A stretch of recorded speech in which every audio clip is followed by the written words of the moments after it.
Enviamos un saludo a quienes nos siguen en línea e invitamos a todo el público que así lo desee a formular sus preguntas en el micrositio del evento, al cual puedan acceder a través del portal del INAI. A continuación, dará inicio el quinto panel de este seminario, denominado Medios de impugnación previstos en la Ley General de Transparencia y Acceso a la Información Pública, encaminado al análisis de las disposiciones de la Ley General en materia de facultad de atracción, inconformidad, el recurso de revisión y su modalidad en materia de seguridad nacional, así como los asuntos jurisdiccionales de la Suprema Corte de Justicia de la Nación. Les recuerdo que la sesión de preguntas en cada panel iniciará una vez finalizadas las intervenciones de nuestros ponentes, para lo cual se les harán llegar las papeletas de preguntas, mismas que serán entregadas al moderador para complementar el intercambio de ideas en la mesa. Aquellas preguntas que por cuestiones de tiempo no puedan ser atendidas durante el lapso destinado para ello, serán respondidas vía electrónica en el apartado de preguntas y respuestas del micrositio del seminario, ubicado en la página del INAI. Es muy importante, por favor, que en las papeletas pongan su correo electrónico. También se les reitera la petición de mantener sus dispositivos electrónicos en silencio. Cedemos el uso de la voz al maestro Joel Salas Suárez, comisionado del INAI, quien será el moderador de este panel. Maestro, adelante. Muchas gracias, muy amable. Muy buenos días a todas y todos ustedes. Es un gusto nuevamente tenerlos hoy en la continuidad de este seminario, en un tema que bueno, pues es de suma relevancia, y creo que como lo pueden apreciar, el panel pinta para no solo ser atractivo, sino que quizás se generarán momentos de polémica interesantes por los nuevos medios de impugnación que contiene la ley. La metodología va a ser prácticamente similar a la del día de ayer. Cada panelista tendrá hasta 13 minutos y al final abriremos un bloque para poder atender las preguntas y respuestas, y en función de la experiencia del día de ayer sí les sugerimos que por favor pongan su correo electrónico para, si el tiempo no nos da, poderlo responder por esa vía. Voy a hacer muy rápidamente algunas remarcas introductorias para poner en contexto el panel, y luego iré presentando a cada uno de los panelistas a partir de las intervenciones que nos harán. En primera instancia, agradezco a cada uno de ellos el haber aceptado estar con nosotros. Y bueno, pues la mesa nos convoca a, como lo decía, al tema de los medios de impugnación previstos en la nueva ley, y bueno, creemos que es un tema sumamente relevante porque son los medios de impugnación los que permiten a la población poner en marcha las instancias necesarias para hacer efectivo su derecho de acceso a la información y, de manera excepcional, como lo veremos, a la autoridad en un tema muy particular. Como todos ustedes saben, un medio de impugnación es la vía procesal que tiene la población para hacer efectivo este derecho, el derecho de acceso a la información, cuando una autoridad, un sujeto obligado o el órgano garante no satisface sus necesidades de información. Pero valdría la pena hacer la pregunta: ¿qué es exactamente un medio de impugnación? De acuerdo con el segundo tomo del Diccionario Electoral, es un instrumento jurídico previsto legalmente para corregir, modificar, revocar o anular los actos o resoluciones cuando estos adolecen de deficiencias, errores, inconstitucionalidad o ilegalidad. La Ley General que se aprobó el pasado 4 de mayo prevé nuevos y mejores medios de impugnación. Esto se debe, por un lado, al incremento en el número de sujetos obligados y, por el otro, al aumento en el número de sus obligaciones, al igual que a la mejora estructural de los medios de defensa con los que contará la población. En la anterior ley, la población solo contaba con un medio de impugnación, el recurso de revisión. ¿Cuáles son estos nuevos medios que contempla la reciente ley promulgada? Desde luego, el recurso de inconformidad, normado por el artículo 159 y el 180, el recurso de revisión en materia de seguridad nacional, normado en los artículos 189 y 193, el recurso de revisión de asuntos jurisdiccionales de la Suprema Corte de Justicia, normado en los artículos 194 y 195, la denuncia tanto por incumplimiento de obligaciones de transparencia o el incumplimiento a una resolución normada en el artículo 63 y el medio de impugnación derivado de la atracción normado en el artículo 181 y 188. Con este contexto quisiera cederle la palabra en un primer momento, y es un gusto poderla moderar, a mi colega Arely Cano, que como pues todos ustedes saben, tiene una amplia trayectoria no solo en materia jurídica, sino también en materia electoral, y fue una de las grandes artífices que como Pleno nos ayudó y aportó grandes elementos para la elaboración de este decálogo que en el momento de la discusión de la Ley General hicimos llegar al Senado de la República y por el cual se generó un debate. Afortunadamente el Senado fue receptivo e incluso algunos de los panelistas que aquí están presentes participaron en ese momento. Creo que no necesito decir más de la comisionada Cano, todos ustedes la conocen, por lo cual le cedo la palabra. Muchas gracias, comisionado Joel. Buenos días y buenos días también a los invitados en este panel, igual bienvenidos. Y bueno, pues agradezco a los comentarios del comisionado Salas, simplemente es un trabajo colegiado que llevó, creo yo, a buen puerto el trabajo de la Ley General de Transparencia. Y sí, efectivamente, el tema que hoy nos ocupa en esta mesa pues son los distintos medios de impugnación, y yo agregaría en el listado que amablemente nos hizo el comisionado Salas, las controversias constitucionales y las acciones de inconstitucionalidad que ya tenemos previstas estaban previstas en la Constitución y ahora se materializan en la Ley General. Yo quisiera abordar los 4 o 5 los medios de impugnación, que es el recurso de revisión, el recurso de inconformidad, la facultad de atracción, el recurso de revisión que tiene a su cargo el consejero jurídico y brevemente las controversias y acciones de inconstitucionalidad. Por cuanto hace al recurso de revisión, bueno, yo creo que es una de las grandes ventajas que logró precisamente el objetivo de la Ley General, que era estandarizar procedimientos para hacer efectivo el derecho de acceso a la información. Todas las entidades federativas y la Federación cuentan con este mecanismo de control sobre la legalidad de las respuestas que tienen los sujetos obligados ante una negativa o ante una inconformidad por parte del solicitante de información, y bueno, cuenta con este recurso de revisión que será tramitado ante el Instituto Federal de Acceso Nacional de Acceso a la Información o bien ante los respectivos 32 órganos locales garantes en materia de transparencia. Para hacer un análisis muy breve, diríamos, y voy a tomar nada más un dato muy específico de 2014, que se presentaron 114,000 solicitudes ante instancias de la administración pública. ¿Por qué? Pues porque es la competencia del Instituto Nacional, ahora Instituto Nacional, y de esas solicitudes 5,622, quiere decir que fue recurrido el 4.9%.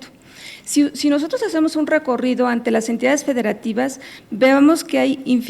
una heterogeneidad en cuanto a la regulación de este mecanismo, desde la forma de presentar, de los requisitos, de forma de resolver la autoridad garante, etcétera. ¿Qué logró esta Ley General? Pues tratar de homogenizar los criterios de substanciación y resolución y definitividad, obviamente, de resoluciones para garantizar por parte de los órganos garantes pues un verdadero derecho homogéneo en toda la República. Entonces, creo que es un avance importante de este mecanismo de control, que es el recurso de revisión, que es el que comúnmente tramitan o solicitan los interesados en acceder a la información. Posteriormente viene el recurso de inconformidad.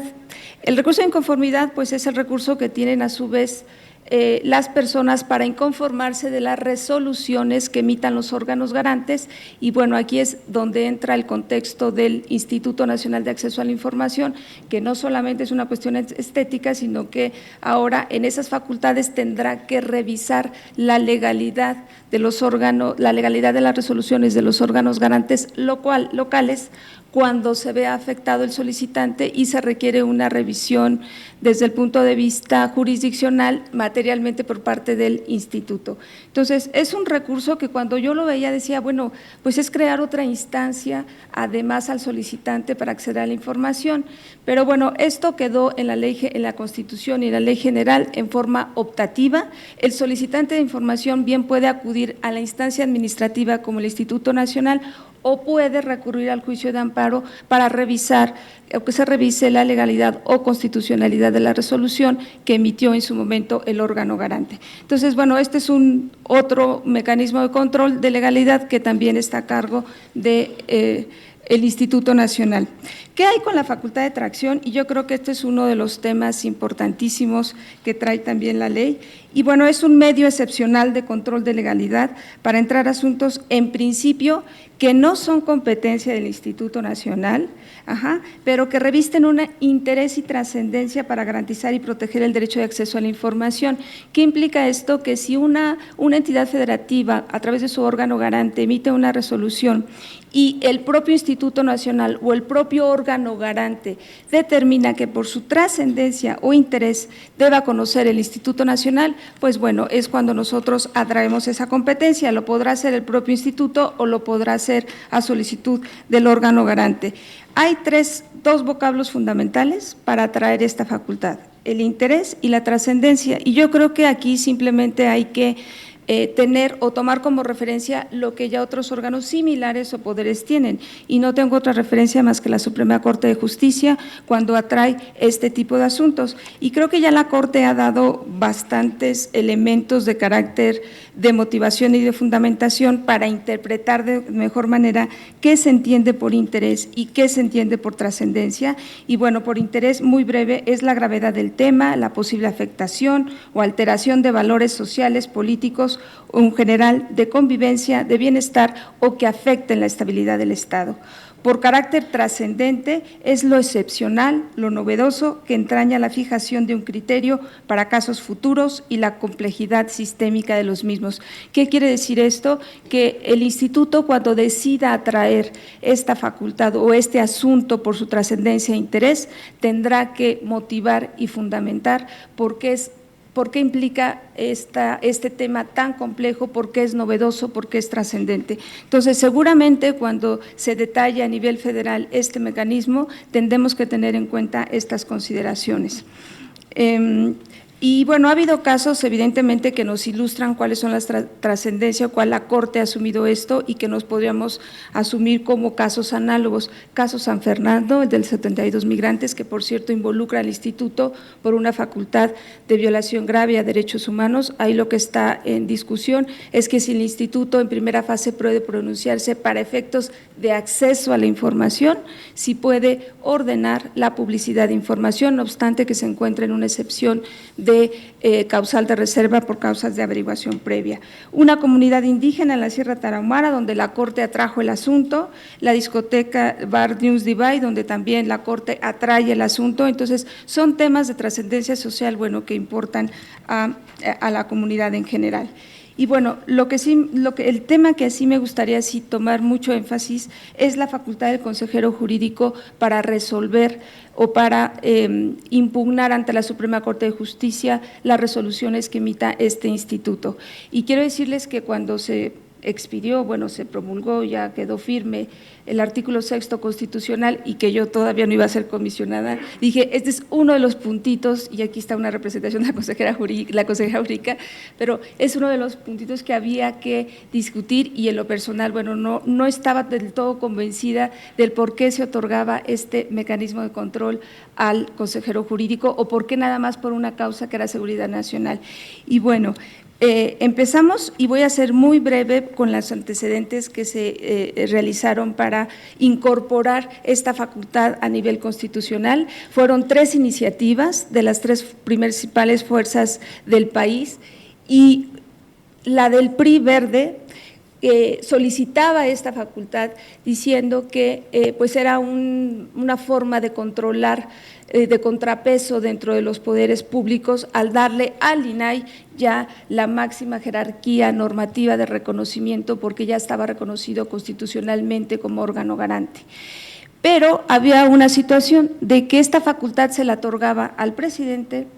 de la República, al presidente de la Cámara de Senadores, al presidente de la Cámara de Diputados y a los titulares de los órganos autónomos. Y decía, con relación a la administración pública, el consejero jurídico. Después de los debates, lo único que quedó fue que esta facultad quedará solamente exclusiva, reservada a la Consejería Jurídica. Así fueron el proceso. Aquí está Dante, que seguramente vivió muy cerca este proceso legislativo constitucional. Y en el artículo constitucional quedó de acuerdo a la legislación de la materia, es decir, a la Ley de Seguridad Nacional, que es el enfoque que ahorita que tenemos. Y la Ley de Seguridad Nacional define esta materia como las distintas acciones destinadas de manera inmediata y directa a mantener la integridad, la estabilidad y permanencia del Estado mexicano. Y en esa ley se establece un Consejo de Seguridad Nacional, que es una instancia deliberativa donde enuncia una serie de entidades públicas, de secretarías de Estado, que todas están enfocadas en ese momento al Ejecutivo Federal, y tiene que ver con Hacienda, con Gobernación, con Defensa, con Marina, con el CISEN. Entonces, son instancias que están dentro de la administración centralizada bueno, el CISEN de la Administración Pública Federal. Este consejo tiene que ver, o sus esfuerzos están orientados a preservar la seguridad nacional, el establecimiento de políticas generales, el programa para la seguridad nacional, la cooperación internacional, pero si uno revisa los objetivos, tienen que ver con la defensa en general del Estado mexicano, de la seguridad pública y seguridad nacional. Y se agrega otro tipo de interpretación por seguridad nacional, aquella cuya aplicación implique la revelación de normas, procedimientos, métodos, fuentes, especificaciones, técnicas, tecnología, equipo de útiles a la generación de inteligencia para la seguridad nacional. Entonces, ¿qué quiere decir? Que la referencia normativa que tenemos para entender en qué casos el consejero jurídico podría acudir ante la Corte cuando se considere que hay una afectación en esta materia por resoluciones del Instituto, pues tendrá ya este mecanismo para acudir ante la Corte. Algunos datos para saber qué tan importancia tiene para los solicitantes, o no importancia, sino cuánto han hecho uso de este derecho en esta materia de seguridad nacional. Durante 2014 a mayo se presentaron 212 solicitudes de información relacionadas con el tema de seguridad, y de esas 272, 36 instituciones estuvieron involucradas y son comúnmente Defensa, Marina, Procuraduría, Gobernación, Presidencia de la República.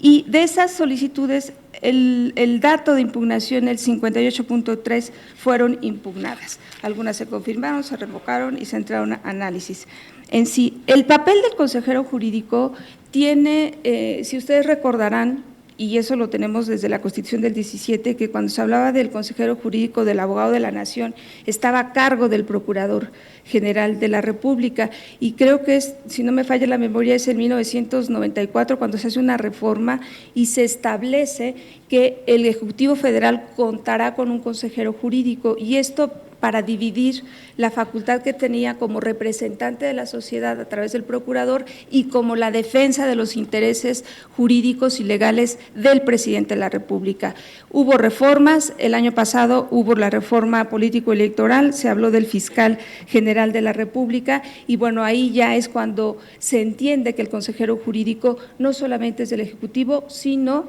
también de la Federación, pero está sujeta a la expedición de leyes generales en la materia. ¿Qué quiere decir con eso? Yo creo que es importante que el alcance del papel que juega la Consejería Jurídica en esta materia es el único que tiene posibilidad de recurrir las resoluciones del Instituto. Ninguna autoridad tiene, son resoluciones definitivas, inatacables para cualquier sujeto obligado, no así para los particulares. Tienen la vía del juicio de amparo para que sean revisadas bajo un control de constitucionalidad nuestras resoluciones, pero sí creo que es importante que no se quiso entrar a detalle en la Ley General de regular más allá este mecanismo de revisión. Yo espero que en la Ley Federal se circunscriban y se aclaren de mejor manera ¿Qué papel va a jugar la Consejería Jurídica cuando decida recurrir estas resoluciones? ¿Qué papel va a tener el instituto para defender la legalidad de sus resoluciones? ¿Qué papel va a jugar el ciudadano que solicitó la información en materia de seguridad nacional? Y también, y eso es importante hacerlo porque aquí en el instituto hemos tenido recursos que me parece que se confunde el término de seguridad nacional y hay un caso muy específico y lo traigo muy breve a colación. Pidieron información sobre el hangar presidencial, la remodelación que se hizo sobre el hangar presidencial. Pidieron contratación, el contrato, pidieron cuánto iba a costar la obra, los planos, etcétera. Y se negó la información diciendo que era información clasificada en su modalidad de confidencial y de ser reservada. ¿Por qué? Porque afectaba a la seguridad nacional, afectaba a la seguridad pública, afectaba a la seguridad del presidente, afectaba a la seguridad de los invitados del presidente. Entonces, estas formas de responder por parte de los sujetos obligados, en este caso era el Aeropuerto Internacional de la Ciudad de México, sí complica un poco la interpretación, porque estamos ciertos de que sí debe de haber protección sobre temas estratégicos en materia de seguridad nacional, pero también hay temas que tienen que ver con el uso de recursos y los contratos, cuánto cuesta la obra. Evidentemente entra la connotación de un concepto de publicidad, de rendición de cuentas, y en ese recurso específicamente, pues obviamente se entró al estudio para saber que había determinadas circunstancias que no podía de ninguna manera acceder a la información, como eran los planos, las instalaciones estratégicas en las cuales pues iba a realizar la obra. Entonces, evidentemente sí hay que ponderar y interpretar de mejor manera el alcance que tiene la Consejería Jurídica en este papel. Y finalmente, y algo que sí me da muchísimo gusto, son los mecanismos de control de constitucionalidad que ya tiene el órgano garante para presentar controversias constitucionales y acciones de inconstitucionalidad. Y bueno, esto tiene que ver por el rango que se le da ahora al Instituto Nacional para ser el órgano de Estado garante de el derecho de acceso a la información y protección de datos personales. También, y ojalá no sea el caso, pero también se podrá establecer o presentar ante la Suprema Corte las controversias constitucionales y que tiene que ver con este mecanismo de contrapesos por si algún otro órgano autónomo o bien alguno de los poderes por alguna circunstancia invade la competencia del INAI, entonces habrá este mecanismo. O bien si el instituto considera que exista una ley que contraviene el texto constitucional, pues hará uso de este mecanismo de acción de inconstitucionalidad. Y otro apunte importante es que como ya vamos a dar seguimiento a las leyes locales derivados de esta reforma, pues el Instituto Nacional estará atento a que no existan retrocesos también en las legislaciones locales, porque bueno, también ahí se da la facultad para que este instituto pueda recurrir a la Corte vía acción de inconstitucionalidad. En sí son dos mecanismos que permiten dar supremacía constitucional, que permiten revisar un control sobre los distintos niveles de gobierno, órganos autónomos, que la verdad pues eso es extraordinario. Al instituto, digo, sé que luego no nos gusta hablar de estos temas, ya tuvo oportunidad de ejercer uno de estos mecanismos, no se hizo, pero bueno, está la facultad ya regulada y esperemos que no la usemos, porque esperemos que nos respetemos en los ámbitos de competencia y que también las leyes vayan acordes al ejercicio del derecho, pero en caso de ser necesario, pues seguramente el INAI activará la defensa del control de la constitucionalidad en estos casos. Pero bueno, muchas gracias, muy poquito tiempo, pero quería tocar estos puntos y ojalá pues pueda lograr abrir la discusión en este tema. Gracias, comisionado.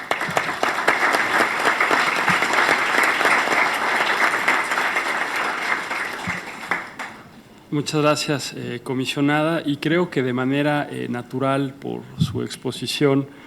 vamos a darle la palabra al segundo participante, que es Rodrigo Espeleta. Él es licenciado en Derecho por la Universidad Panamericana y actualmente se encuentra haciendo estudios de doctorado en la misma institución.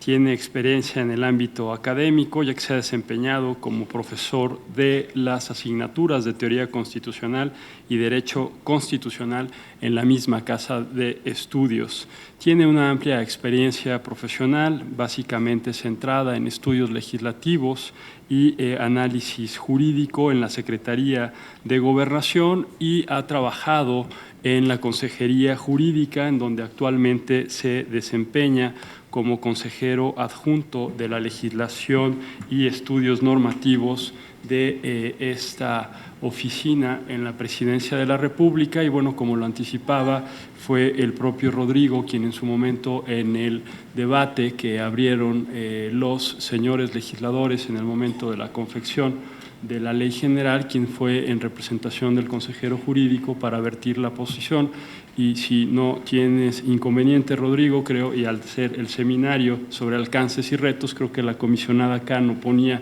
muy bien una pregunta de qué papel jugaría la consejería para hacer uso de este recurso de revisión en materia de seguridad nacional, y yo estoy seguro que en el auditorio hay gran interés por escuchar la perspectiva y la postura de cómo tienen visualizado en un primer momento hacer uso de este medio de impugnación que ya quedó claramente planteado en la Ley General. Tienes la palabra hasta por 13 minutos, Rodrigo.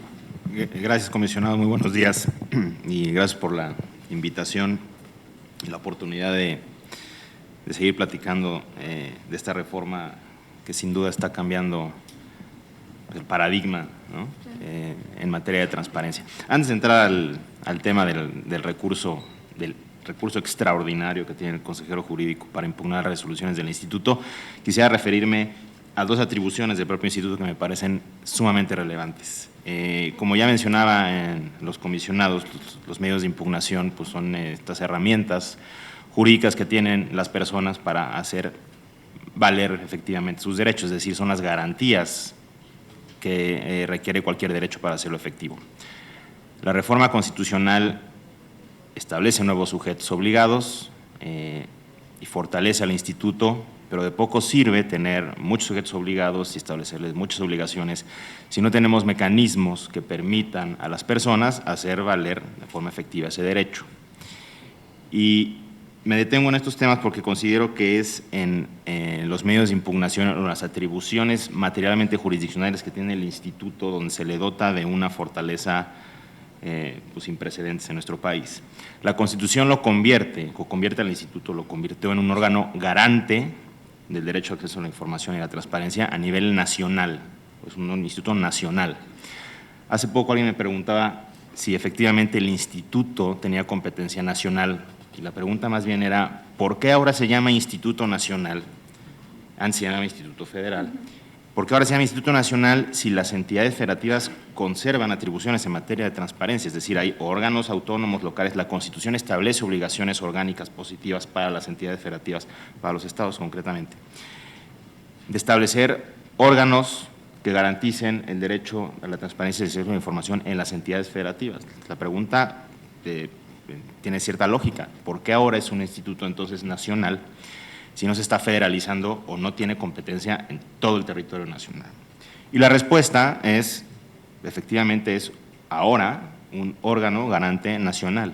Y en buena medida esa competencia nacional se la dan dos medios de impugnación en específico que ya refirió la comisionada y que claramente dejan ver la intención del constituyente de convertir al INAI en el órgano nacional garante que fije y determine las formas en que se va a garantizar el acceso o el derecho al acceso a la información y a la transparencia.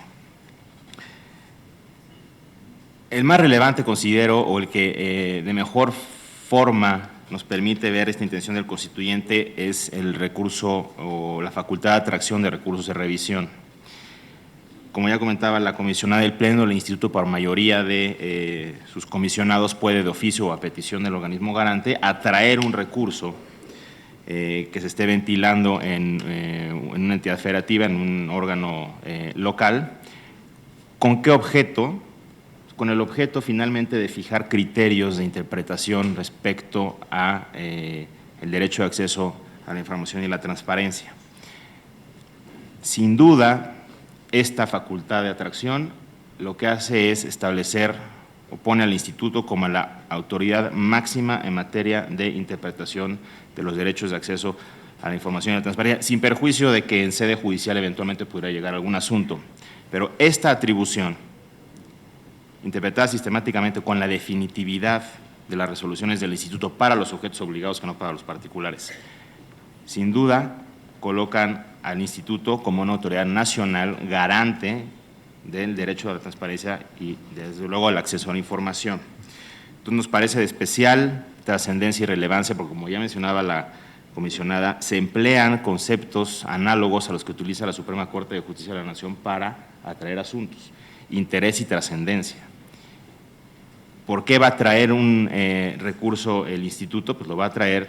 entiendo yo, cuando determine que determinado asunto requiere de la atención del instituto para fijar un criterio de interpretación y de esta forma ir homologando la actuación tanto de los sujetos obligados como incluso de los organismos garantes a nivel local o en el orden local, y de esta forma hacer más accesible o más eficiente el derecho al acceso a la información. Lo mismo sucede en buena medida con el recurso de inconformidad. Es una segunda instancia que recae en el instituto, es decir, el instituto se convierte en un tribunal, por decirlo de alguna forma, de apelación respecto a las resoluciones que emitan los institutos o los órganos locales. Sin duda, esto también le da un carácter de autoridad nacional al instituto, es decir, aun cuando estamos en presencia de un tipo determinado de concurrencia en materia de transparencia y de obligaciones comunes que se establecen para las autoridades en la Constitución, es la propia Constitución la que dota de atribuciones nacionales al instituto y de esta forma, no nos queda duda, se convierte en un órgano constitucional autónomo garante del derecho de acceso a la información, sin perjuicio de que si tenemos a la Comisión Nacional de los Derechos Humanos que aborda o es un órgano garante de los derechos humanos y desde luego estamos hablando también que la transparencia y el acceso a la información es un derecho humano, pero en específico en esta materia el instituto se fortalece de forma muy importante y sí, sin duda, es una autoridad nacional en los propios términos que establece la Constitución. Y como ya mencionaba, desde luego es muy relevante hablar de la definitividad de las resoluciones del instituto. Es material, los actos materialmente jurisdiccionales del instituto son inapelables para los sujetos obligados. Lo convierte, insisto, en la última autoridad o en el máximo intérprete de las obligaciones a cargo de los sujetos obligados y desde luego de los particulares que, insisto, en su caso sí podrían recurrir la resolución del instituto por ser una autoridad vía juicio de amparo. La única excepción a esta definitividad, y llegamos al tema que mencionaba la comisionada, es la facultad que tiene el consejero jurídico del gobierno de recurrir ante la Suprema Corte de Justicia de la Nación una resolución del instituto cuando considere que se pone en peligro la seguridad nacional. Y aquí me gustaría hacer algunas aclaraciones. Es una medida excepcional, procede solamente respecto de resoluciones del instituto. Se generó cierta confusión cuando en el proceso de elaboración y dictaminación de la ley respecto a si esta atribución del consejero jurídico procedía respecto de resoluciones de los institutos locales, por ejemplo, los organismos locales. Desde luego que no, la Constitución es muy clara al establecer que son inatacables las resoluciones del Instituto Nacional y que solamente respecto de resoluciones del Instituto Nacional procede la revisión ante la Suprema Corte de Justicia de la Nación. Hay un solo sujeto legitimado para interponerla, que es el consejero jurídico del gobierno, y hay una sola materia por la que procedería este recurso, que es la seguridad nacional. En la Ley General se transcribió prácticamente el texto constitucional, salvo para establecer los 7 días de plazo para que el consejero interponga el recurso en su caso, y un plazo también adicional para que la Corte se pronuncie sobre la admisión del recurso, no de su resolución. Y efectivamente no se entró a mayor detalle sobre cuál es el papel de la Consejería Jurídica, cuál es el papel que tendría el instituto como autoridad recurrida, por llamar de una forma, y desde luego cuál sería el papel del particular que solicitó o hizo la solicitud de acceso a la información que dio pie a la resolución del instituto y desde luego a la eventual interposición de este recurso. Nosotros hacemos énfasis en que se trata de un recurso extraordinario. Tan es así que, insisto, es un solo sujeto legitimado para hacerlo y respecto a una materia en específico. Sabemos que el tema de seguridad nacional ha generado diversas interpretaciones al interior del Instituto, entonces Instituto Federal,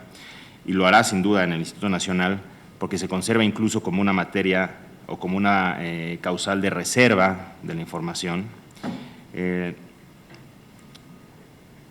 Pero confiamos en que serán pocas las veces en que el consejero tenga que acudir a este recurso, insisto, por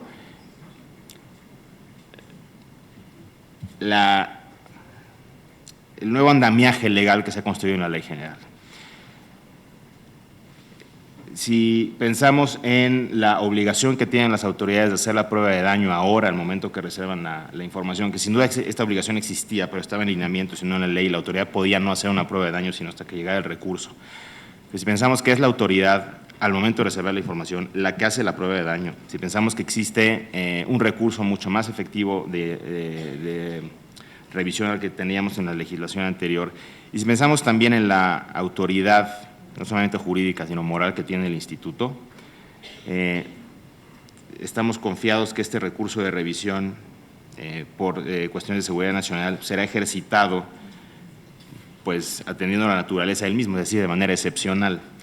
¿Qué deberíamos de regular o no en la ley general? Esa es una pregunta que nos hicimos también cuando estábamos, o ahora en la ley federal, que nos hicimos cuando estábamos elaborando estos párrafos de la ley general. Pues pensamos que la Constitución remite a la ley de la materia y se debe entender que esa ley de la materia es la Ley de Seguridad Nacional. Es decir, no incorporar conceptos de seguridad nacional en la Ley General de Transparencia porque no es la ley que debe de la materia. Y se ha dejado cierta libertad para que en la Ley Federal se regule, en todo caso, el procedimiento, los plazos para que la Suprema Corte de Justicia de la Nación en su momento resuelva. No así para dotar de contenido material al concepto de seguridad nacional, al menos no desde nuestra perspectiva. En todo caso, tendría que hacerse alguna modificación a la ley de seguridad nacional, pero habrá que revisar y el Poder Legislativo tendrá que determinar en la ley federal hasta dónde y en qué medida regula el procedimiento de este recurso, que insisto, la condición es muy clara y no permite ir más allá. Es solamente el consejero jurídico y respecto de las resoluciones del instituto. Y hago buen énfasis en este tema porque en algún momento se pensó que los demás sujetos obligados podrían interponer este recurso. Al haber intentado en la Ley General establecer un procedimiento de notificación por parte de los sujetos obligados al consejero jurídico para que considerara si efectivamente se actualizaba una agravante a la seguridad nacional y entonces tenía que interponer el recurso ante la Suprema Corte de Justicia de la Nación. Finalmente, el Poder Legislativo determinó que no se estableciera un mecanismo de notificación, porque se prestaba precisamente una interpretación respecto a si estaba ampliando o no la facultad del consejero jurídico. Y, insisto, tenemos claro que es solamente respecto a las resoluciones del instituto. Hay interpretaciones en el sentido de que solamente puede ser respecto de sujetos obligados pertenecientes a la Administración Pública Federal. Hay otros sujetos obligados que interpretan que no, que la Constitución establece que es el consejero jurídico respecto de resoluciones del instituto que afecten la seguridad nacional, con independencia de quién haya sido el sujeto obligado, recurrido o que generó una reserva por razones de seguridad nacional. Sin duda, tanto en el instituto y eventualmente la Suprema Corte de Justicia de la Nación irán fijando los criterios de alcance en el ejercicio de este recurso. Y es muy claro el principio de máxima transparencia en la Constitución y estamos seguros que, en su caso, la Suprema Corte de la Justicia de la Nación interpretará el ejercicio de este recurso extraordinario en atención a este principio de máxima publicidad y mantendremos, sin duda, pues una posición de transparencia y apertura. Lo que quiero decir es que este recurso en ninguna forma demerita o disminuye o hace menos la reforma constitucional y desde luego tampoco la ley general y todas las virtudes que tiene desde el punto de vista de obligaciones, de transparencia, desde el punto de vista de fortalecimiento del instituto y de celeridad en los procesos para garantizar el acceso a la información. Pues con esto concluiría. Muchas gracias.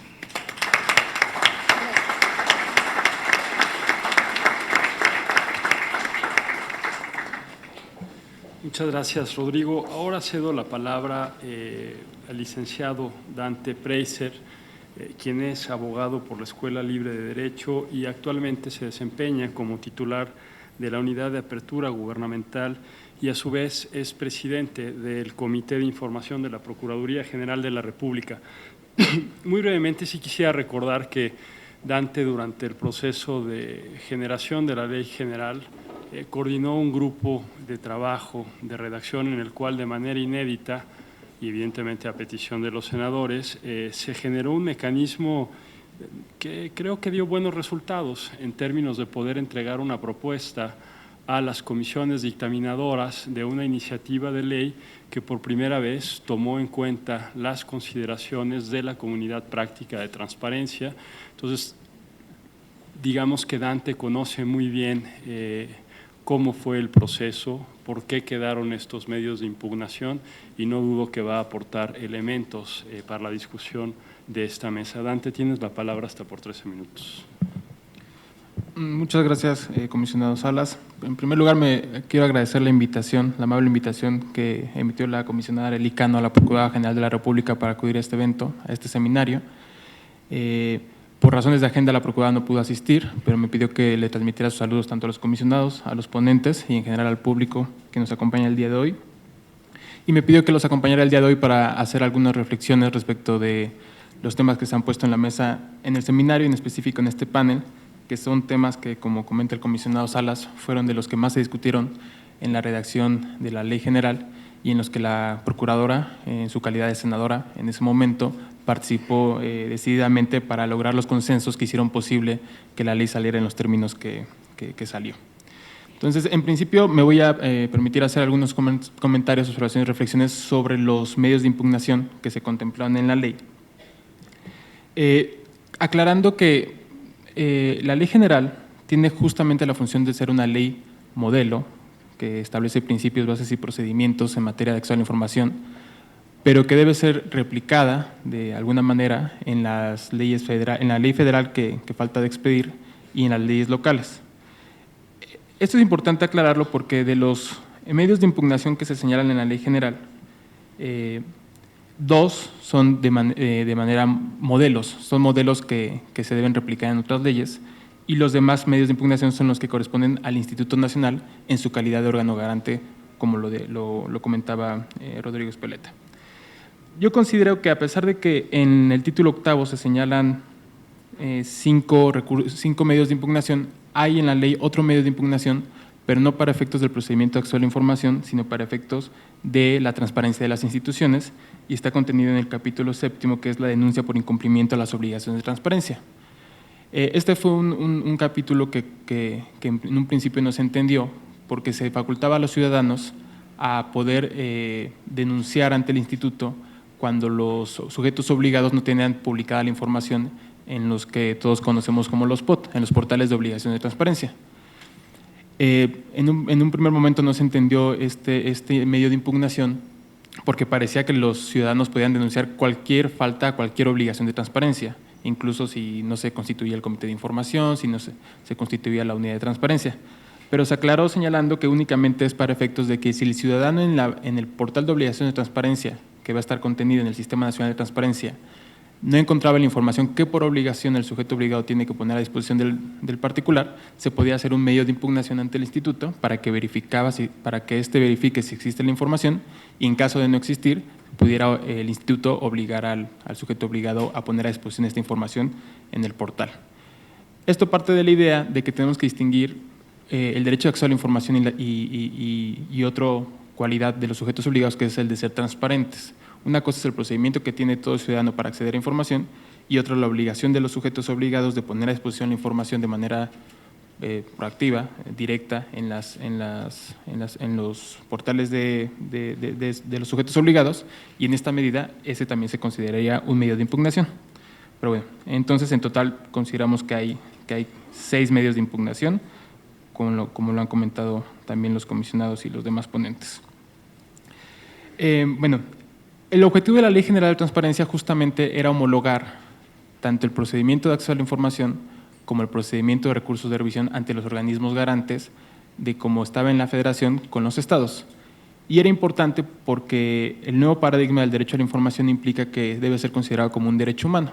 Y lo que pasaba anteriormente, y sigue sucediendo hasta que se implemente de manera completa la Ley General, es que había plazos, procedimientos y formas diferentes de acceder a información dependiendo del lugar donde vivía la persona, del estado en el que vivía y del sujeto obligado al que le pedía la información. Justamente con el procedimiento del recurso de revisión ante organismos garantes como un recurso modelo, se va a solventar este tema para que la información se deba dar a los solicitantes en los mismos plazos, independientemente del lugar o el sujeto obligado a quien se lo pida.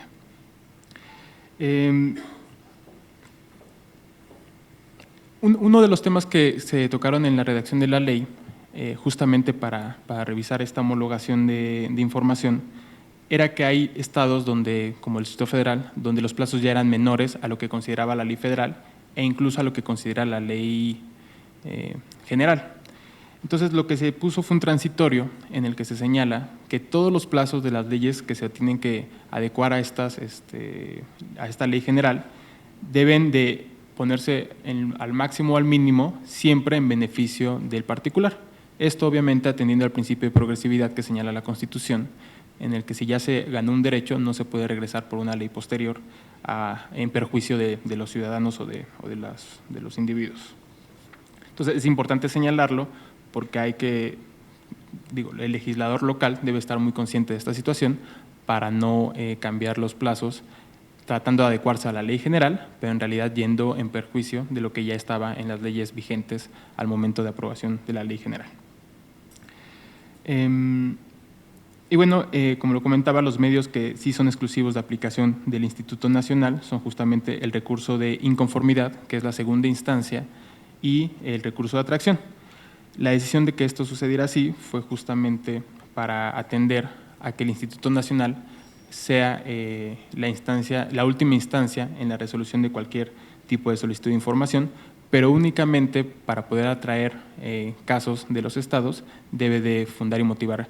con ciertos parámetros que se señalan en la ley general cuáles son las razones por las cuales se atrae este caso. Es importante también señalar que en el artículo 143 se amplían las causales de procedencia del recurso de revisión. Antes estaban un poco limitadas. Y también en este artículo, en el 143, se solventa uno de los grandes problemas que sucedían con las resoluciones de los organismos garantes, que cuando resolvían un recurso de revisión en el que se solicitaba al sujeto obligado a dar información, dejaban en indefensión al solicitante respecto de que pudiera recurrir la entrega de esa primera información que no se le había dado en un primer momento. Es decir, en el último párrafo se señalan las causales, que son varias, en las que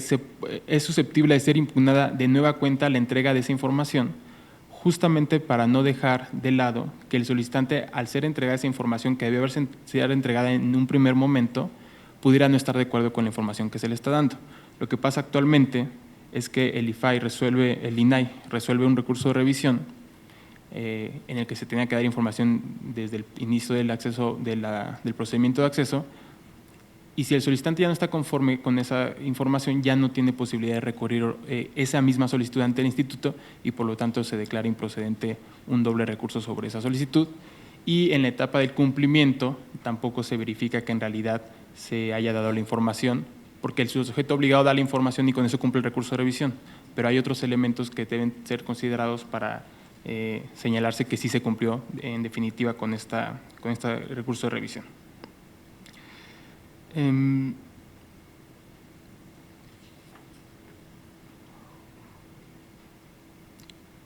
Ahora, me gustaría nada más complementar un poco lo que dijo el licenciado Espeleta sobre el tema del recurso de revisión, del recurso que se le dio al consejero jurídico.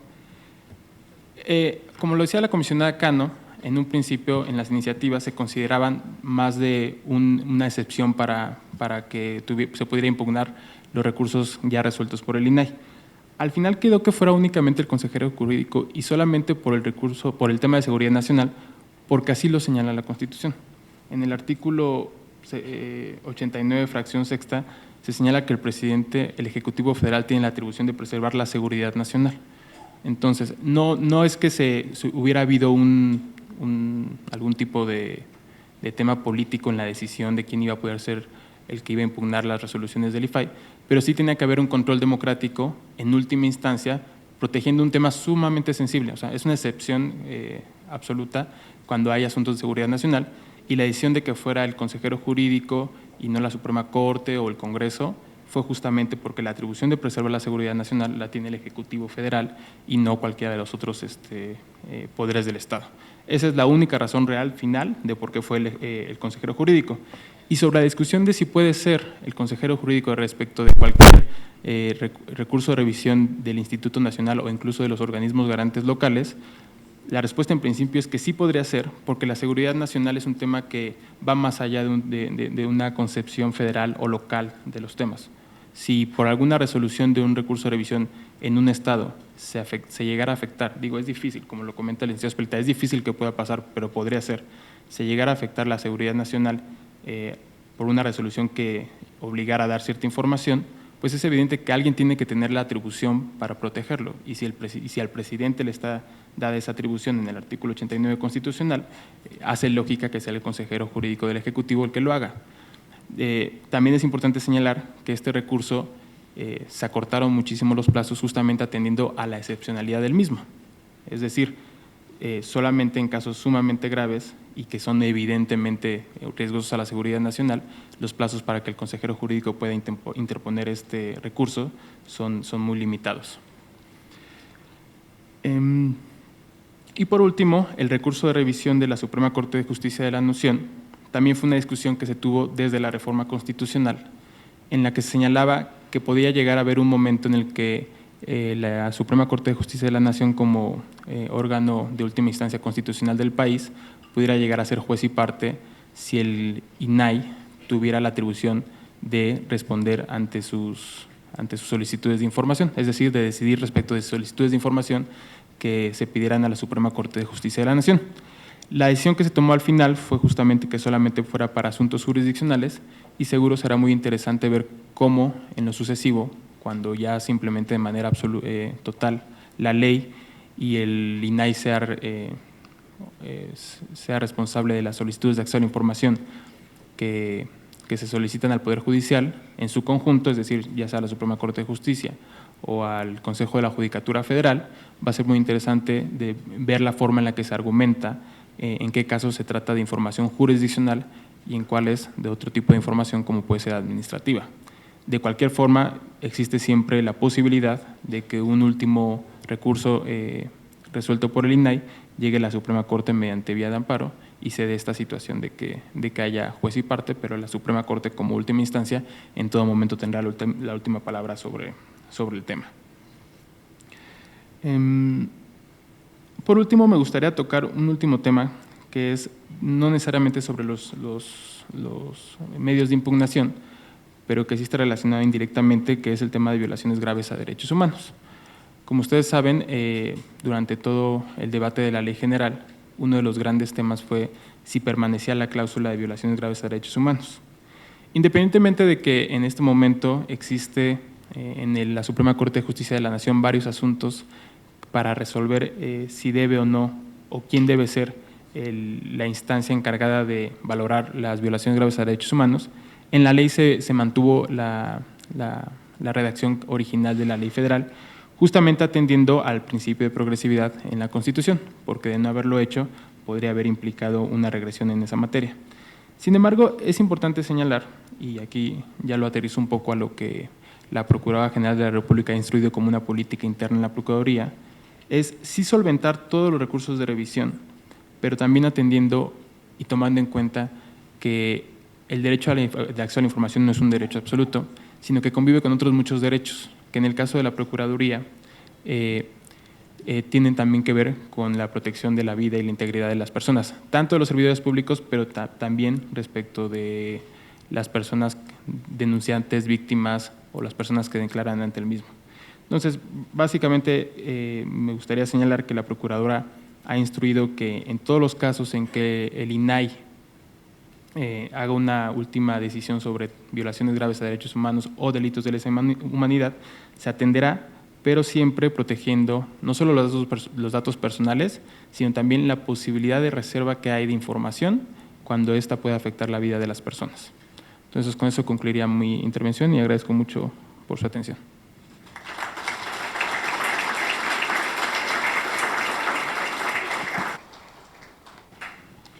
Muchas gracias, Dante. Ahora quisiera cederle la palabra a la doctora Leticia Bonifaz, quien actualmente se desempeña como Directora General de Estudios, Promoción y Desarrollo de los Derechos Humanos en la Suprema Corte de Justicia de la Nación. Sin duda tiene una amplia trayectoria, tanto académica como profesional, por lo cual quisiera destacar solo un par de pinceladas de su biografía. Es licenciada y doctora en Derecho por la UNAM, con especialidad en Derecho Constitucional y Administrativo, y en 1995 fue becaria del Gobierno de Italia para realizar una investigación postdoctoral en la Universidad de Bolonia. Ha tenido distintos cargos al interior de la propia UNAM, dentro de los cuales destacaría la Dirección General de Asuntos Jurídicos, y también en la Administración Pública Federal trabajó en la Dirección General de Asuntos Jurídicos de la Presidencia de la República durante 1984 y 1994, fue consejera jurídica del Gobierno del Distrito Federal y también recientemente fue directora, no sé si actualmente es directora del Centro de División de Estudios Jurídicos dentro del CIDE, lo cual combina muy bien la parte práctica con una gran experiencia académica, pero también la parte docente y de investigación, por lo cual de verdad nos da mucho gusto poderla tener el día de hoy aquí con nosotros. Tienes la voz, Leticia. Gracias. Gracias, pues gracias por la invitación, gracias Arely, Oscar, Joel, por la invitación y sí, tengo esta parte académica que siempre me gana y además trabajo en una dirección en la Corte, pero por la Corte solo hablan 11 ministros, entonces nunca tengo la posición de la Corte, sino más bien la mucho más cómoda de la academia. He escuchado con mucha atención las posiciones de quienes me han precedido. Y déjenme decirles que en primer lugar, como constitucionalista, situación que seguramente voy a compartir con Jorge Islas, colega y amigo de muchos años, que si estamos, se dice un cambio de paradigma, yo siento que hay un cisma constitucional muy delicado, lo he dicho en muchos institutos locales y lo digo ahora, y lo he platicado también mucho con el profesor Merino, no sé si soy la última o la penúltima federalista, pero a mí sí me sigue preocupando cada vez que hay injerencia sobre los órganos locales. No sé si al ser chiapaneca me convierto automáticamente en federalista, porque sí me preocupan todas estas instituciones que ahora se llaman nacionales, el propio INE, el INAI ahora, porque se da una paradoja muy interesante. En las exposiciones anteriores se dijo así lo quiso el constituyente y entonces las nuevas atribuciones y las restricciones de facultades que se le dan a los órganos locales, pues en mucho son decisión de las legislaturas de los estados que participaron en la decisión de la reforma constitucional. Pero aquí encuentro una paradoja muy interesante. Cuando circula una reforma constitucional para aprobación en las legislaturas de los estados, pareciera un constituyente de adhesión porque no se oponen realmente ni motivan ni dicen todas las razones que pudieran tomar en cuenta para decir estoy o no de acuerdo en la reforma. No son lo suficientemente fuertes las entidades federativas que conforman la federación para decir en qué sí estoy de acuerdo, en no estoy de acuerdo, y se convierte este efecto dominó de aceptación de una reforma Y curiosamente la reforma lleva, ahí está la paradoja, en el fondo, que la intervención de la Federación se da por la fuerza que tienen los gobernadores respecto de los órganos locales. Entonces hay un tema de debilidad y fortaleza. Debilidad porque no se pueden oponer a una reforma constitucional decidida en el centro, y fortaleza porque son muy fuertes frente a los órganos locales. Lo quiero decir así de crudo porque es una realidad más allá de lo que queda en el texto de la Constitución. Entonces, este proceso de un federalismo extraño que en un momento se llamó cooperativo y ahora ya no sé qué federalismo es, sí sé que seguimos siendo una república federal, pero con qué características depende qué porciones del artículo 73 leamos para saber qué características tiene esto. Y esto es muy relevante por la facultad de atracción de la que se hablaba al inicio, que hay una razón y una justificación. En segundo término, me llama muchísimo la atención que al hablar de los medios de impugnación se esté centrando tanto la atención sobre la intervención del consejero jurídico. Parece que causa mucho escozor, mucho resquemor y muchas dudas de por qué la disposición quedó así. Y de nuevo, allí no habría un rompimiento del federalismo, pero sí un regreso de un presidencialismo que ya lo considerábamos ido y que regresa, porque desde mi punto de vista, en un análisis estricto constitucional de división de poderes, los órganos constitucionales autónomos no podrían quedar subordinados. No es una subordinación directa, pero de alguna manera se les cede una facultad, y me preocupa muchísimo también los otros poderes. Desde mi punto de vista, esta posición inicial de que cada uno de los poderes debió mantener sus facultades y no cederlas a un órgano que es eminentemente de la Administración Pública Federal, del Ejecutivo, me preocupa. ¿Qué veo de ventaja en este proceso? Que por fortuna quedó acotado, como ya se dijo en quienes me antecedieron. Quedó acotado y hay otra gran ventaja, que es una facultad que, de acuerdo al artículo 189, va a tener que fundar y motivar. Esa es una cuestión muy importante, porque no solo va a decir sí considero que hay un tema de seguridad nacional, sino estas son mis razones y esta es la fundamentación. Ahí está el primer acotamiento, porque en esta fundamentación y motivación va a poder hacer referencia a la propia Constitución,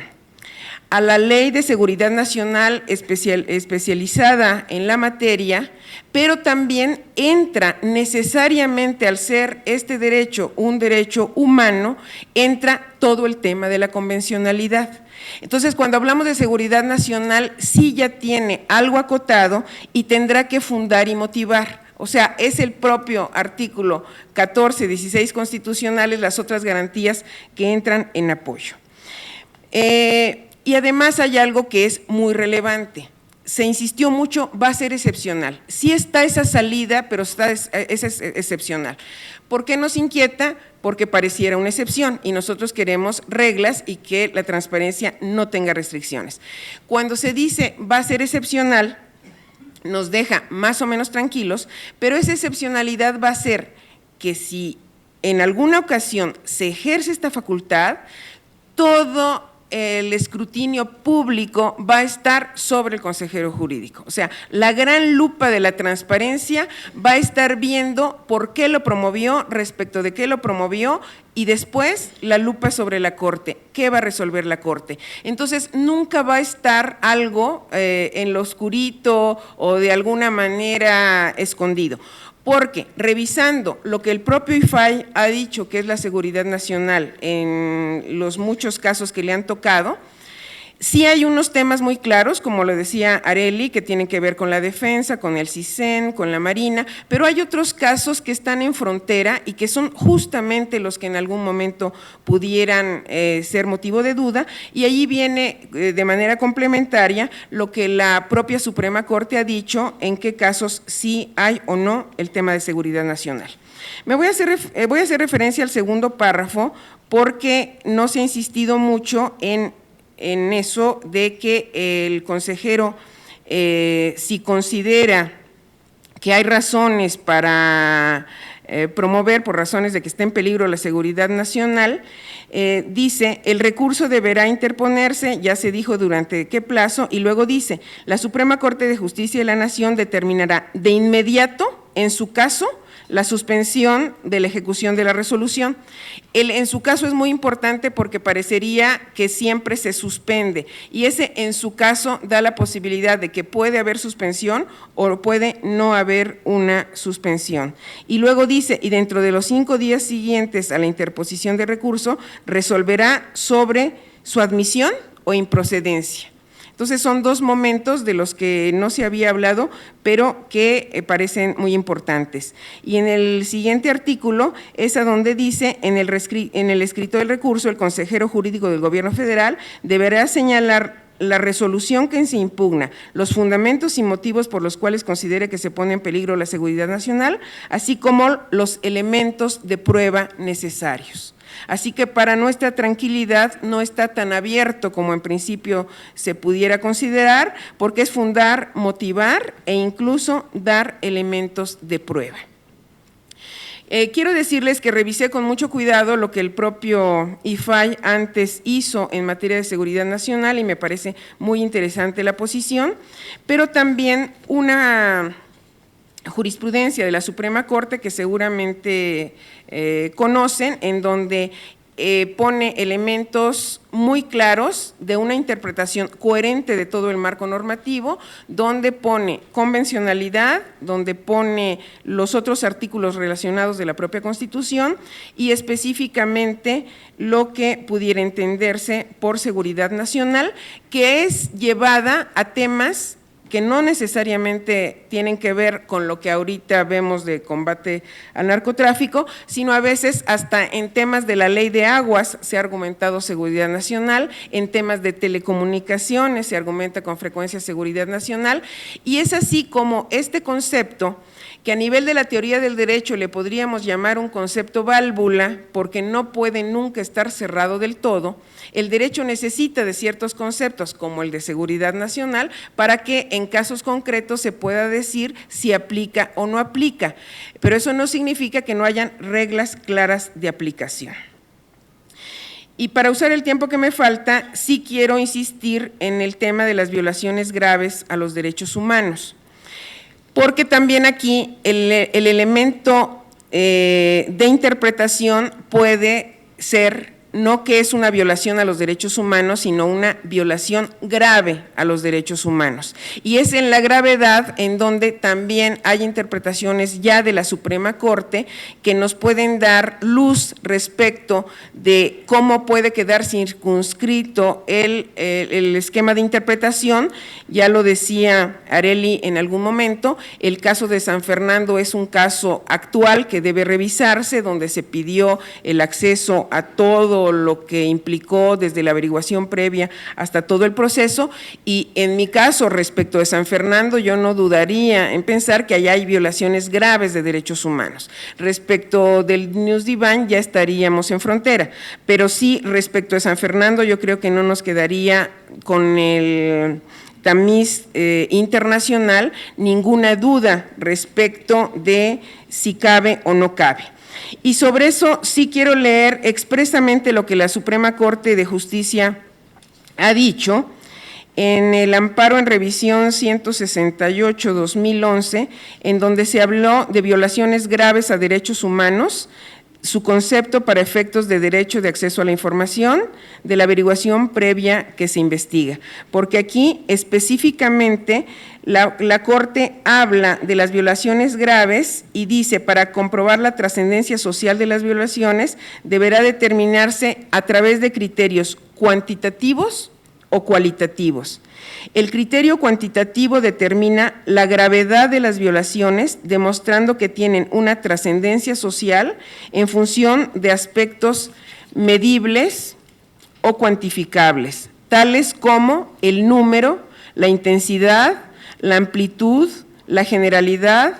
la frecuencia o su prolongación en el tiempo, así como, evidentemente, la combinación de varios de estos aspectos. Es lógico que por el criterio anterior no haya podido aplicarse a todos los casos, razón por la cual la Suprema Corte también ha entendido que en algunos supuestos la trascendencia social de las violaciones se puede demostrar mediante un criterio cualitativo, determinando si éstas presentan algunas características o cualidad que les dé una dimensión específica. En lo que respecta a la jurisprudencia de la Corte Interamericana de Derechos Humanos, ese tribunal ha determinado que la gravedad radica esencialmente en que se presenten las siguientes características: multiplicidad de violaciones comprendidas dentro del fenómeno delictivo, especial magnitud de las violaciones en relación a la naturaleza de los derechos afectados y una participación importante del Estado al ser los actos cometidos por agentes estatales o con la aquiescencia, tolerancia o el apoyo del Estado. Yo no dudo que Chilapa, Tahuato, Tlatlaya y todo lo último en algún momento vaya a llegar o al INAI o a la Suprema Corte, dependiendo de la grave violación a los derechos humanos. Y también hay casos, por ejemplo, de migración, donde la Corte ha combinado en sus interpretaciones tanto temas de seguridad nacional como temas de violación a derechos humanos, donde ha quedado mezclado el criterio, porque hay temas de migración que se consideran, por supuesto, de seguridad nacional, pero por el otro lado dice en alguna parte, con los criterios de atención a los migrantes, dice: conforme a la actual tendencia humanista en los tratados internacionales de lo que en México es parte, por ser frecuentes las violaciones de sus derechos humanos a manos de traficantes que incluyan torturas, maltrato, lesiones, abandono antes de alcanzar su destino y que puedan terminar en tragedias, de manera que la conducta desplegada por los traficantes puede equipararse a los delitos de secuestro, trata, delincuencia organizada, y ya hace todo una reflexión en esta tesis la Corte respecto de cómo se puede mezclar seguridad nacional con violaciones graves a derechos humanos en casos de migración. Son muchísimos los temas y no va a alcanzar el tiempo, y ya solo quiero referirme por último al único artículo que quedó específicamente referido a la Corte, que sería, por ser órgano límite, el órgano límite de todos los límites, cómo quedó separado de lo que sería el Poder Judicial Federal o el Poder Legislativo o todos los órganos autónomos, y en este caso el 194 dice: en la aplicación de las disposiciones de la presente ley relacionadas con la información de asuntos jurisdiccionales de la Suprema Corte de Justicia de la Nación, se deberá crear un comité especializado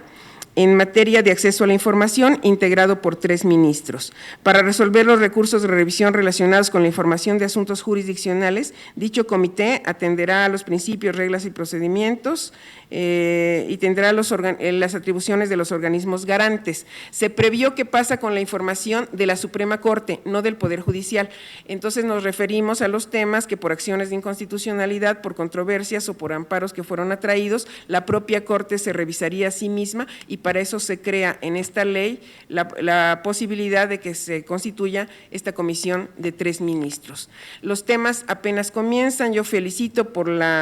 que se haya convocado a este seminario, porque apenas comenzamos a hablar de una ley sí novedosa y que sin duda refleja el contexto histórico particular en que fue elaborada. Muchas gracias.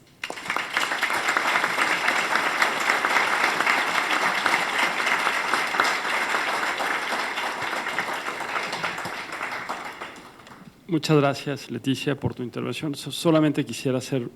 un pequeño apunte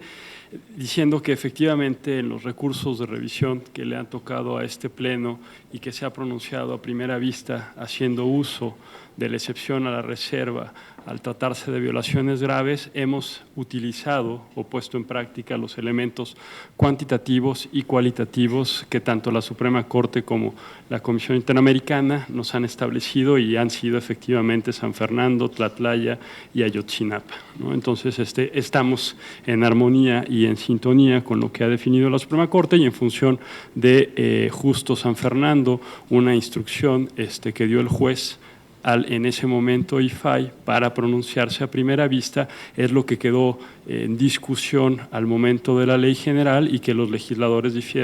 definieron que hasta que no se pronunciara la Suprema Corte iba a quedar como está ahorita la actual ley federal. Finalmente, para concluir este panel, pues también es un gusto darle una vez más la bienvenida al doctor Jorge Islas, quien es pues un amigo del INAI y, como todos ustedes saben, ha sido un firme precursor del derecho de acceso a la información y la transparencia. El doctor Jorge Islas es licenciado en Derecho por la UNAM, con maestría en Leyes de la Universidad de Columbia en Nueva York, y bueno, pues hay que recordar que fue integrante y representante del Grupo Oaxaca ante el Congreso de la Unión al momento de la redacción de la primera Ley Federal de Transparencia. Por otro lado, también recordar que fue fundador de la primera cátedra de Derecho a la Información en la Facultad de Derecho de la UNAM en el 2002 y coordinador y editor de un libro pionero, La transparencia en la impartición de justicia, que aborda todos los temas relativos a el derecho de acceso a la información y la transparencia en el Poder Judicial. Fue miembro del Consejo Directivo Internacional de Artículo 19, una organización de la sociedad civil que todos ustedes saben, por defender el derecho de acceso a la información y la libertad de expresión, y bueno, pues ha recibido diversas distinciones personales y de grupo, dentro de los cuales pues destaco la que le hizo el propio Pleno del IFAI en el 2012 por su contribución a la promoción y el pleno ejercicio de uno de los derechos que tutela, y concluyo diciendo que, al igual que Leticia, fue abogado general de la UNAM durante el periodo 2004 y 2008 y es editor y analista, y un tema que pues, a mí me gusta mucho sí destacar, que ha sido traductor de diversas obras de Giovanni Sartori. Con esto concluyo y le doy la voz a Jorge. Muchas gracias por estar aquí. Muchas gracias, Joel, por la generosa introducción, y antes que nada un agradecimiento también con gran afecto a mis amigos los comisionados y por las enormes distinciones y consideraciones de seguirme invitando a platicar y reflexionar este tipo de temas que son muy importantes. También saludo con mucho respeto y con mucho afecto a mis colegas de panel. No pudo ser más preciso el título de este seminario. Luego nos equivocamos y es parte de los procesos de aprendizaje, pero este es un gran título que tiene este seminario llamado Sobre los alcances y retos de la Ley General de Transparencia y Acceso a la Información Pública. Sobre los alcances y retos, y la verdad es que dado el tiempo y que esto y la agenda del día tiene que seguir avanzando, yo me habría de enfocar fundamentalmente igual en este recurso con el cual se le dota desde la Constitución y en la ley general a la Consejería Jurídica. Me parece muy interesante para analizarse. Pero a mí me gustaría partir de una premisa preliminar, y esto es muy importante destacarlo, porque no nada más es el caso del día de hoy, sino ha sido esto permanentemente discutido, analizado y controvertido y polemizado en todas las leyes de acceso a la información de las que yo he tenido conocimiento, sea por investigación o en la que me han invitado a participar, digamos, como observador, concretamente en muchas de ellas en Latinoamérica.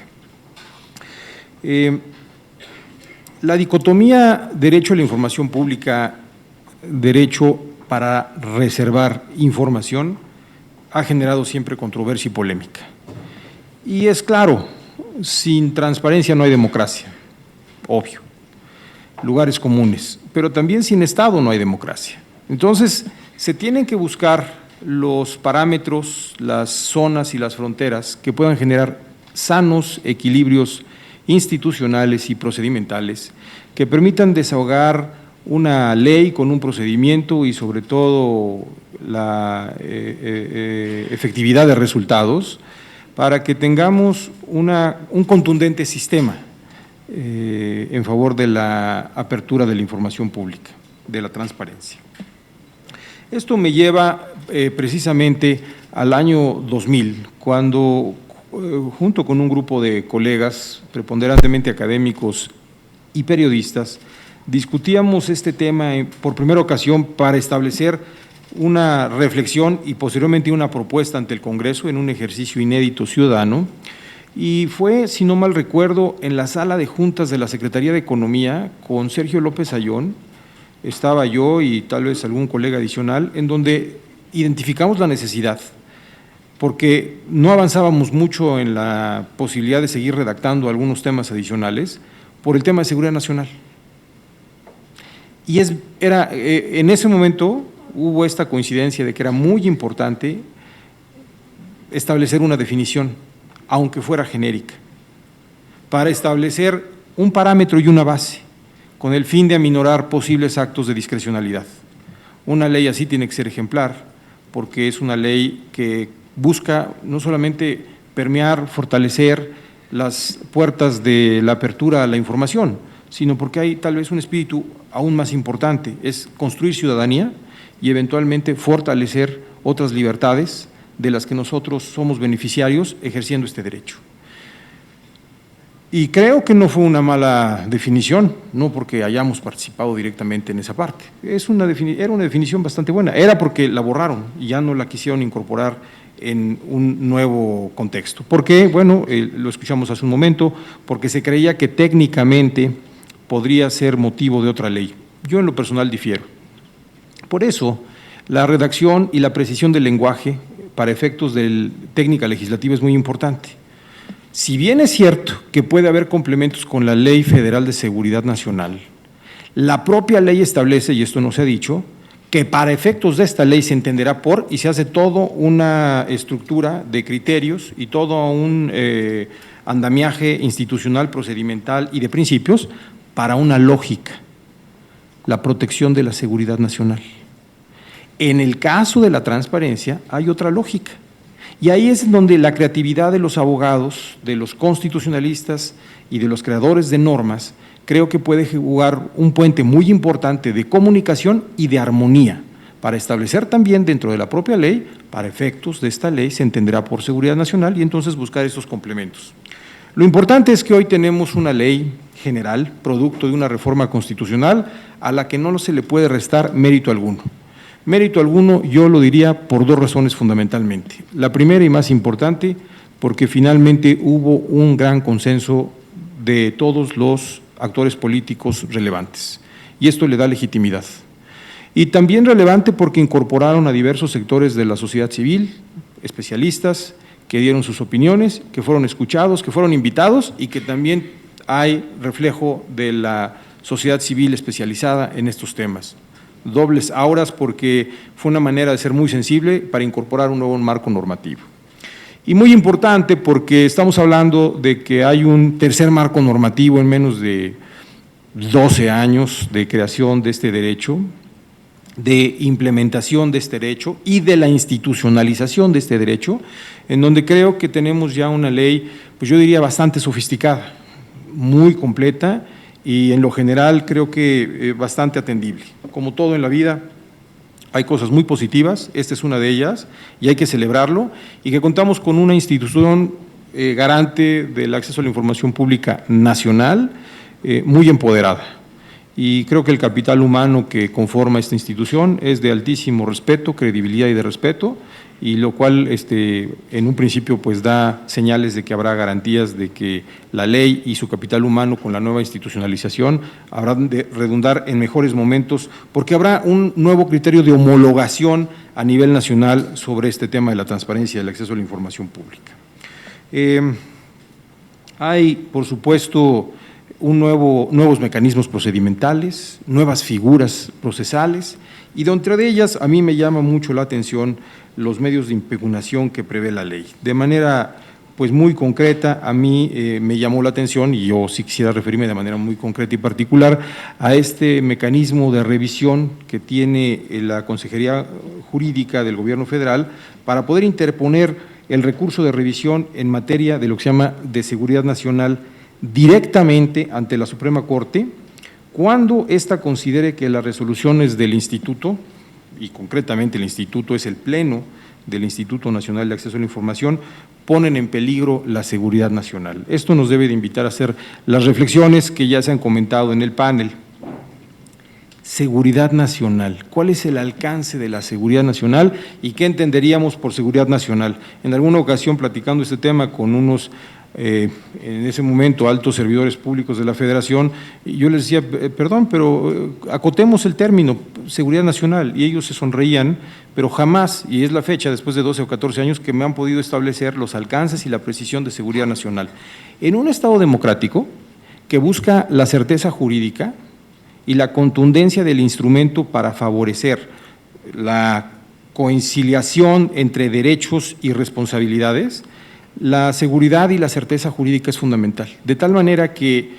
no estaría nada mal que hubiese en su momento una referencia, ya no, porque la ley ya no lo da, que nos pueda identificar una definición. Pero ante esta ausencia de definiciones y ante esta posible apertura, yo diría un poco ambigua, para que se pudiesen presentar estos recursos, ¿qué procedería? Bueno, pues yo quisiera sugerir algunas referencias que nos ha invitado el derecho comparado a poder identificar y que creo que han resultado. Me refiero concretamente al caso de Estados Unidos. En Estados Unidos el tema de seguridad nacional no es un tema de legislación en estricto sentido, sino es un tema de paranoia. Y la paranoia de ellos, institucionalizada ahora en diversas leyes, ha llegado al extremo. Pero no obstante, ellos supieron, creo que, darle un marco con ciertos criterios para establecer aquellos aspectos en donde no quedara en una abstracción genérica el tema seguridad nacional. Y en ese sentido, me podría referir al tema muy particular de cómo ellos lo han definido. Ellos no se fueron por legislación, también buscaron la manera de ser muy contundentes y no lo buscaron por legislación, pero sí lo buscaron a través de lo que ellos llaman en una figura que tiene el Ejecutivo Federal como prerrogativa, que les llaman acciones ejecutivas. En esta acción ejecutiva, el presidente Barack Obama, es la orden ejecutiva 13.526, estableció con precisión cuáles serían los supuestos criterios, si no definición, sí criterios, de en donde hay información reservada. Conste, ellos tienen legislación, tienen jurisprudencia y el tema es hipersensible, pero sí quisieron darle un arropamiento adicional para que no se prestase tampoco esto a temas en donde pudieran haber interpretaciones muy laxas. Una de ellas, cito textualmente en la sección 1.4 del instrumento referido, bajo ninguna circunstancia podrá liberarse información en donde estén de por medio planes, sistemas de armamento u operaciones militares. Información sobre gobiernos de otros países, actividades de inteligencia, incluyendo acciones encubiertas, fuentes o métodos para obtener la inteligencia o criptografía,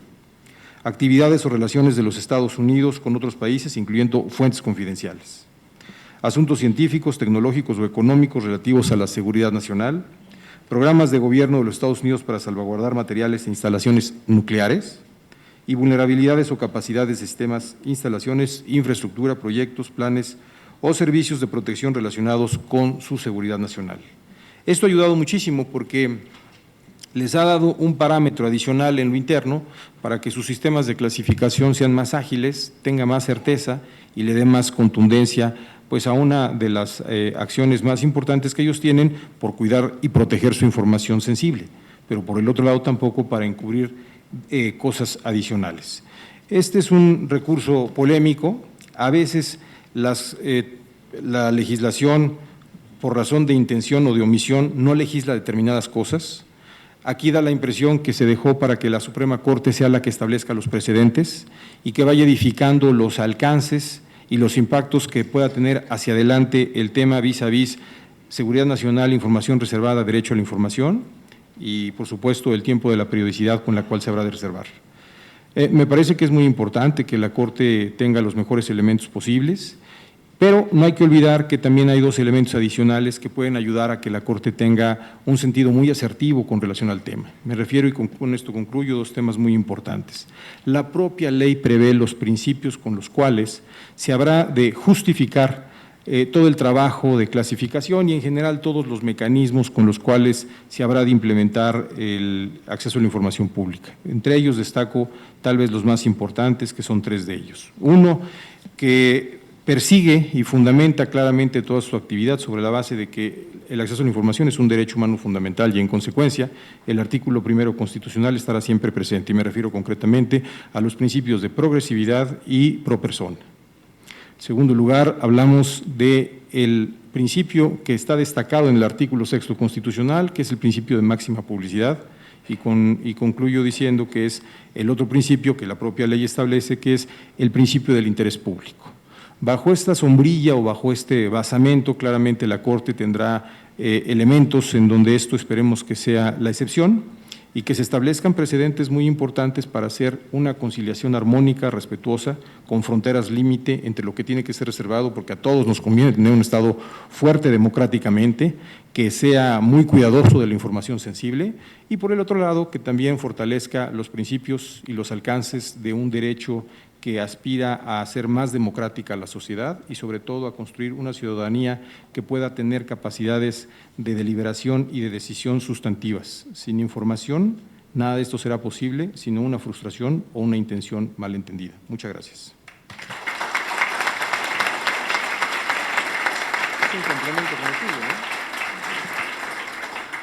Muchas gracias, Jorge. El tiempo siempre apremia, ya estamos mordiendo prácticamente algunos minutos del siguiente panel, que será muy bueno porque tendrá una continuidad, ya que se tratará de la visión de los órganos garantes locales. Sin embargo, no quisiera concluir sin poderles dar la palabra a los panelistas para que seleccionen una o dos preguntas y que en 2 minutos máximo cada uno puedan responder algunas de las inquietudes que fueron formuladas por el auditorio. Iniciaría con mi colega Arely Cano. Gracias, Joel. Pues voy a tratar de resumir algunos planteamientos. Los sujetos obligados sí pueden inconformarse contra las propias resoluciones de los órganos garantes locales, no. También los órganos garantes locales tienen las cualidades de definitividad y de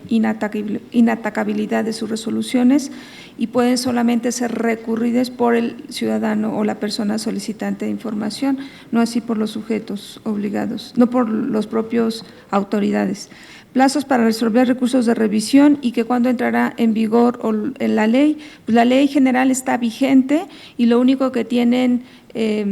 plazos transitorios o plazos